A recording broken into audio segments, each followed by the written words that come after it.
Oste, portami una birra, per piacer. Dino, non sarebbe ora che tu imparassi a parlare l'italiano invece che in dialetto? Dialetto? C'è che parla in dialetto? La mia è la variante di una lingua che ha secoli di storia alle spalle. Ma va là, Dino! Ascolta, un metto timido e anche un po' ignorante. L'ha avuto saper la storia dei Veneti quando l'è scomenzià? Tu conosci la storia dei Veneti? Non so mica un musso come ti. Te che da sapere, ometto, che la civiltà dei Veneti la Galle Soraise in un tempo molto lontano. I primi Veneti si insediè nel nord-est della penisola italica nel IX secolo a.C. I Romani era ancora drio farsi alla tarda la lupa, quando i Veneti sapeva mai che fate le case col secciar e il bagno e un polinar fuori dalla porta. Ma poi i Romani hanno conquistato i Veneti. Ti insegno una roba, ometto. I Veneti non è mai ste conquiste dai Romani. Gli diventé alleati e gli ste assorbì dai Romani. E qual è la differenza, Dino? Beh, è la stessa differenza che ti te me invidi a casa tua a cena o che mi vengo con la forca a ribaltarti la cucina, la stalla e granar. Ma i Veneti, in quanto alleati, i poteva tenere le sue tradizioni. Pensa che Tito Livio, storico che l'ha scritto un'opera gigantesca, la storia di Roma, Noba Gigi, e veniva da Padova e l'ha sempre conservata la patavinitas, un stile veneto nel modo di scrivere.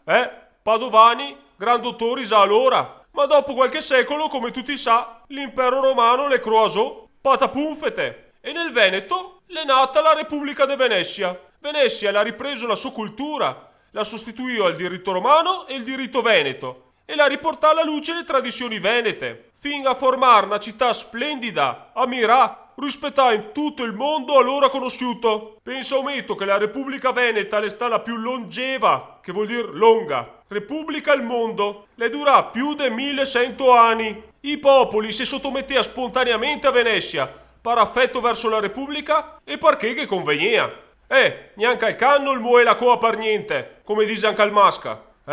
Cambiai i tempi, ometto. Veramente? Venezia, che era la porta verso l'Oriente, la sviluppò una grande e potente flotta, che dopo un po' di anni la dominava tutto il Mediterraneo. Non è che sia bastato 1 o 2 anni a far de una città in mezzo all'acqua la capitale del Mediterraneo. Anche a me che voluto anni a diventare il più bel de Sandrà. Prova a immaginarti una città con migliaia di abitanti. Te dove essere, che ometto, per vedere le ricchezze che si accumulava a Venezia. Da Venezia passava tutti i prodotti possibili e immaginabili, dall'Oriente e dall'Occidente, verso le città dove veniva a lavorare strafanti di tutti i tipi. Sì, è vero che anche ancora i veneziani fai skate, coi turisti, coi veri de Burano, i merletti de Murano e i tespena al tronchetto, ma non è la stessa roba. All'epoca Venezia era un faro per l'umanità e si viveva anche ben a sentire le testimonianze di quei che era in quell'epoca. Era un sentimento nazionale veneto, ometto. E il simbolo di tutto questo era il Leone de Venezia.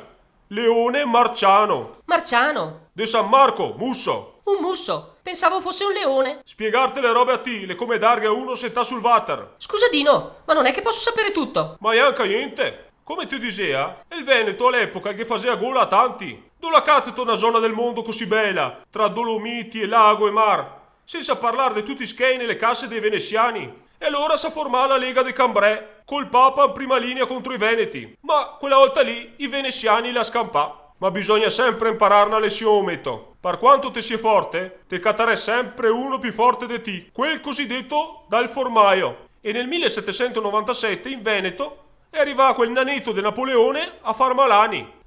I francesi se noi fa malani noi è contenti. D'altra parte, il vino è buoni di farlo. Giocare a Bologna anche, i da far qualcos'altro. I francesi in apportai a tutto. Tutto quel che poteva. Dopo, anche Napoleone le nà sulle ortighe. E che sta la restaurazione del congresso di Vienna nel 1815. E ha restaurato tutto come l'era prima che arrivesse Napoleone a far casin.